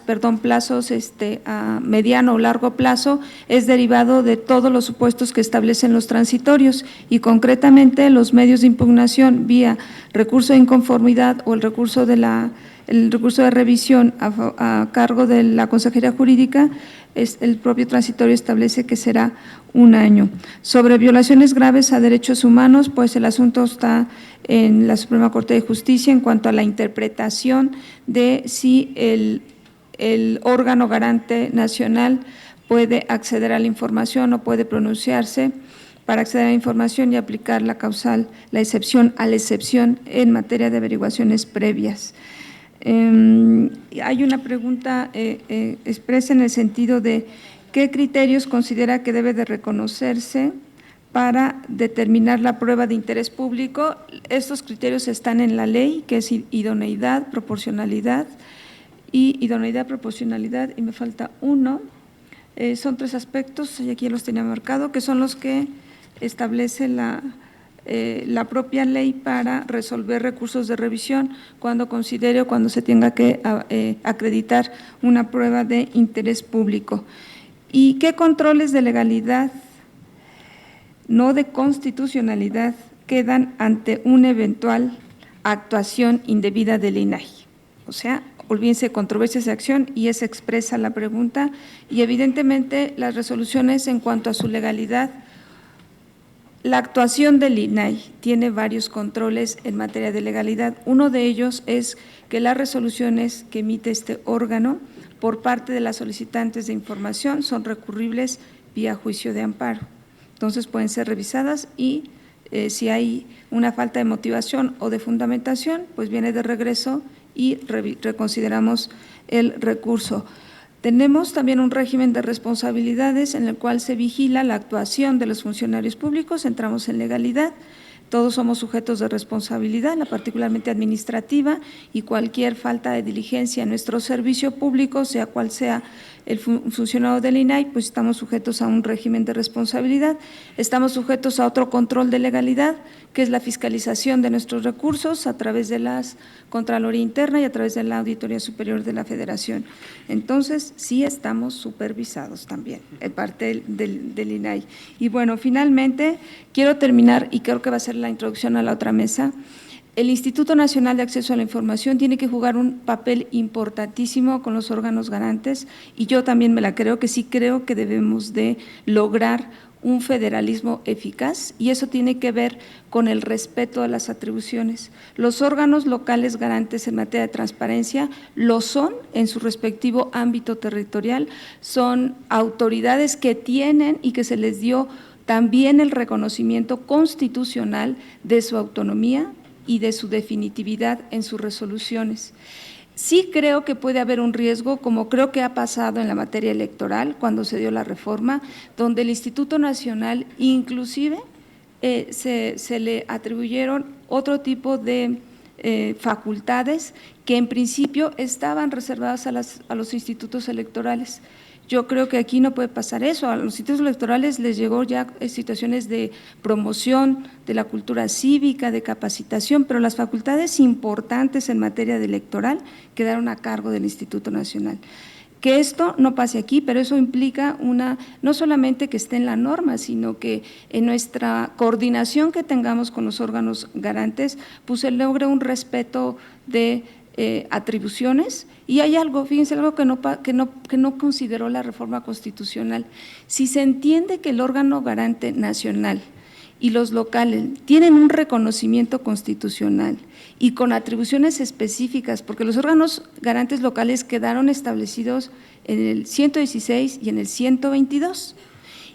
y no se pensó que pudiese haber un órgano, inclusive el Instituto Nacional, y tocamos madera, pero inclusive el Instituto Nacional, que pudiese invadir competencias o al revés. ¿Y ahí qué se va a hacer? ¿Qué medios de control tendrían? Porque ya tienen su reconocimiento y atribuciones constitucionales. Entonces, bueno, es un tema que quedó bien por estos mecanismos de control constitucional, pero ¿qué va a pasar en ese tipo de circunstancias? Como creo que hay riesgos en la parte electoral, y yo creo que aquí hay que trabajar, y es parte de lo que tiene el sistema nacional, que incluye no solamente tareas de vinculación, de promoción, de sistemas, de obligaciones de oficio, sino lo relevante es cómo nos coordinamos con los órganos locales para lograr esto que tenemos constitucionalmente, que es lograr un eficaz federalismo, por lo menos en la materia de acceso a la información. Gracias, Juan. Muchas gracias, Arely. Le cedería la voz a Rodrigo. Gracias. Rápidamente, una pregunta. ¿Puede entonces, de acuerdo con lo comentado por Dante, el consejero jurídico impugnar una resolución de un órgano garante local? Indirectamente, en todo caso. Es decir, si el Instituto Nacional atrae el recurso local o bien lo conoce en revisión, pero la decisión que se impugna es la del instituto. Porque la Constitución establece que las del instituto son las definitivas e inatacables, y en ese mismo párrafo establece la excepción. Entonces debe entenderse que de las del instituto pudiera ser la fuente, una resolución local, pero la que se ataca es la del instituto, no directamente la de uno local. Y en segundo lugar, ¿qué proceso interno seguirían para decidir ir a la Suprema Corte de Justicia de la Nación para recurrir en materia de seguridad nacional? Ya se comentó por todos los panelistas, es una facultad reglada la del consejero jurídico para interponer este recurso, ¿no? No sé si alguien esté pensando que se va a ir por la libre, es decir, yo lo vi en mi participación, pero desde luego tiene que fundar y motivar en virtud del cartón 16, pero también la propia ley establece que el consejero para interponer este recurso tiene que, además de fundar y motivar, allegarle a la Corte los medios de prueba que considere necesarios para sustentar la procedencia de su recurso. Y hay definiciones en ley. Ya le corresponderá al Congreso determinar si para efectos de esta ley hace una definición de seguridad nacional, o si en la propia ley de seguridad nacional hace algún ajuste, o bien a la Suprema Corte de Justicia de la Nación determinar los alcances del concepto de seguridad nacional para efectos de impedir, digamos, o restringir el acceso a la información. Nosotros consideramos que con lo previsto en la ley general, y en todo caso lo que se pudiera detallar con mayor precisión en la ley federal, pero con lo que establece la propia ley general, hay normativa suficiente para la interposición del recurso, e insisto, es una facultad reglada, está regida por los principios que establece tanto la ley de materia de transparencia como, desde luego, el primero constitucional. Entonces, consideramos que hay suficiente normatividad y criterios para evitar cualquier discrecionalidad en el ejercicio de este recurso. Agradecer nuevamente su presencia y al Instituto por la invitación. Gracias.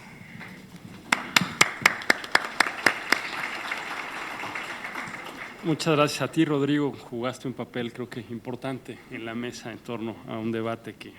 estuvo muy presente a lo largo de la construcción de la ley. Dante. Muchas gracias. Muy rápidamente, Edgar Estrada pregunta si, tomando en cuenta que las resoluciones de los organismos garantes pueden ser impugnables ante el Poder Judicial, yo ahí diría únicamente por los particulares, ¿cómo se tendrá por acreditada la personalidad si el nombre no es un requisito indispensable para poner una solicitud? Es una pregunta muy interesante, pero hay que tomar en cuenta que la Ley General de Transparencia solamente contempla todo lo que es el proceso de acceso y de recurso de revisión ante los organismos garantes, y no así ya el trámite que se tendría que llevar ante el Poder Judicial. Que no sea indispensable no quiere decir que no esté contemplado en el formato de acceso. Yo lo que diría es que en todo caso el recurrente que puso un nombre falso o un nombre o no puso nombre, tendrá que comprobar ante el Poder Judicial de la Federación mediante alguna prueba documental que él fue el que hizo la solicitud de información. Esa sería la respuesta. Luis Maldonado me pregunta si la ley federal favorece al particular, aun cuando ello conlleve ir en contra de la ley general, ¿cuál se aplica, la federal o la general? Pues evidentemente la federal por el principio pro persona, que es la ley que beneficie más a los particulares, es la que se tendría que aplicar. Otra persona me pregunta qué plazos son los aplicables, si los estipulados en la ley general o en la ley federal, y me ponen el dato que en la ley federal actualmente se marcan 10 días y en la general 5 días, no sé exactamente para qué, pero la respuesta es que leyendo los transitorios, actualmente la ley que es vigente a nivel federal es la ley federal. En cuanto se apruebe la nueva ley federal, que tiene el Congreso un año para hacerlo, ya entrarán en vigor los nuevos plazos de acuerdo a lo que establece la ley general. Una persona me pregunta, Humberto Eduardo Román me pregunta, con la anterior ley federal y la entrada en vigor de la ley general, ¿quién resuelve recursos de revisión en contra de solicitudes de información de la PGR? Y la respuesta es, antes lo era el Instituto Federal, ahora lo es el Instituto Nacional, y en su momento cuando cambie a fiscalías y así lo decide el Congreso, seguirá siendo el Instituto Nacional. Y por último, Juan Ruiz me pregunta qué opción tiene la ciudadanía ante el sistemático incumplimiento de resoluciones del órgano garante por parte de los sujetos obligados como la Procuraduría, y pues la respuesta sería que en principio pues impugnar la mayor cantidad de solicitudes que no se cumplen, pero me permitiría hacer el comercial de que la Procuradora ha instruido en lo personal a mí, pero a todas las áreas de la Procuraduría, a que se entregue toda la información con que no se cuente una causal de clasificación de la misma. Así lo hemos hecho desde la entrada de la Procuraduría en su cargo, y hasta donde tengo noticias solamente tenemos en incumplimiento 2 recursos de revisión, y eso ha sido por la imposibilidad fáctica que hemos tenido hasta el momento de entregar las versiones públicas de la averiguación previa en el caso Ayotzinapa. Pero estamos trabajando de lleno en ese tema para entregarlo lo antes posible. Muchas gracias. Muchas gracias a ti, Dante. En función de las preguntas que le hicieron a Dante, me comenta Arely que se omitió hacer un comentario, y lo hago a nombre de ella y del Pleno, de que estamos por emitir un acuerdo en donde el Instituto va a clarificar algunas dudas que le han generado a los sujetos obligados y también a algunos ciudadanos, personas que ejercen el derecho en torno a la interpretación de los transitorios. Entonces, remito el mensaje que me pidió comentar a la comisionada Cano al hacer transición de la voz a Leticia. Gracias. Pues alguna persona me pregunta sobre información sobre igual Ayotzinapa. Me dicen que son como 7 recursos los que ya se tienen aquí en proceso, ¿verdad? Resueltos. Y que si toda la regulación relacionada con partidos políticos entra en vigor automáticamente con la ley o hay que esperar normatividad secundaria, pues ya se puede ejercer lo que dice el artículo 76 plenamente. Para concluir, Jorge, ¿no quisieras hacer ningún apunte? Bueno, pues muchísimas gracias. Creo que fue un panel muy rico y para concluir, a nombre de mis colegas, Arely Cano, María Patricia Cursain, Francisco Acuña, Óscar Guerrafort, Jimena Puente y Eugenio Monterrey, quisiéramos entregarles un reconocimiento por su participación y en lo personal muy honrado de haber tenido la oportunidad de moderar esta mesa. Muchas gracias a todos ustedes.